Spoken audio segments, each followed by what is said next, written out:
Hi guys! Another day, another mini vlog. Continuation nga ito ng aming pasyal dito sa aking hipag. Dahil dito kami natulog. Pagising namin ng umaga ay napakalakas pa rin talaga ng ulan. Wala kaming choice kundi sumugod sa ulan para makabili ng aming pangtanghalian. Nag-request nga ako dito sa aking asawa na gusto ko nga nung diningding. Dahil nagustuhan ko ang kanyang luto nung nakaraan. Pagkatapos nga naming mamalengke, inasikaso agad niya yung mga lulutuin. Dahil crispy pata nga daw siya. Eto ang mga person busy sa labas. Kumukuha sila ng dahon ng saging pantakip doon sa kawa at walang ang takip. O diba convenient, nasa harap lang yung puno ng saging. Sa mga oras na yan, inaluto na nga yung gulay at ito namang pata ang kanyang pinapakuluan para palambutin. Dahil matagal-tagal nga ang pakuluan nito, mga 1 oras. Anyway guys, konting story time lang tayo. Ganyan talaga ang aking asawa sa tuwing dadalaw dito. Pinagluluto niya ng masarap na pagkain yung mga kapatid niya at mga pamangkin. O diba, sweet yarn, hindi lang halata. O siya, napakadami ko na namang sinabi. Eto nga at naluto na yung pata. Hinango na nga niya dito sa kawa. Pagkatapos nga ipalalamig daw muna niya bago niya iprito. Pagsilip ko nga dito sa labas, may batang masipag. Nako, dada, kabahan ka na. Ihanda mo na yung 200 pesos mo.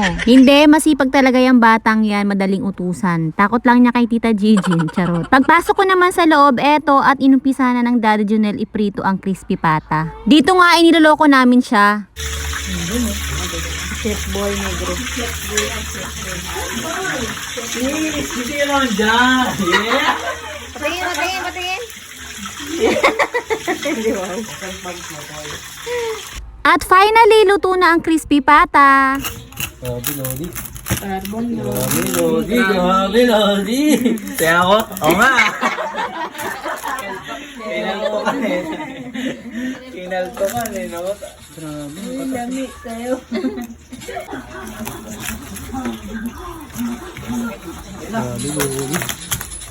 Grabe, sarap. Juicy. Parang Jollibee. Malambot na ba yung laman yan? Malambot na yan. Nagmumoist. Umay mo tagal yung pistiso ko ha. Ano kasi yan, may buto, may ano eh, may part pa ng ano ng buto yan. Kaya, hirapan pa. Uy, mukbang muna. ASMR daw. Yung ano. Balat. Yan, matamaan ni Kuya to eh.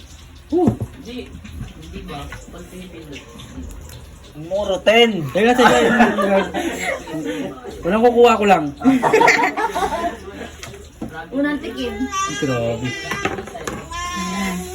Bisa mo naman. Mainit pa yan. Yung may tunog, lapit sa rin. ASMR daw. Yung malutong. Yung may tunog. Oo, ASMR. Oo nga, tasty. Hindi tumunog. Hindi tumunog. Lami. Oo nga, tasty. Try lang. Kaya. Wala nang bala. Dami yan, oh. Kinuha na. Kaltok, chick. Dinakot yung balat. Kaya nung sandok na yung kanin. Magsandok na kayo ng kanin. Hindi, ayaw namin ng kanin. Kami pilitin. Lapin, patay ako. Grabe, napakasarap nung crispy pata, lalong-lalo na yung sausawan. Match na match talaga, nyos. May busog na busog ang mga person. Sa mga puntong yan, galit-galit muna. Kanya-kanyang ngat-ngat ng crispy pata. Eto nga si Kuya Ivan, huling-huli sa camera. Pati ang Kuya Stephen, o diba? Maraming salamat po ulit sa biyayang iyong pinagkaloob. O siya, mga mare, kain muna ulit tayo. Hanggang dito na lang muna ulit ang aking mini vlog. At syempre, don't forget to follow, like, and share. Thank you! Bye!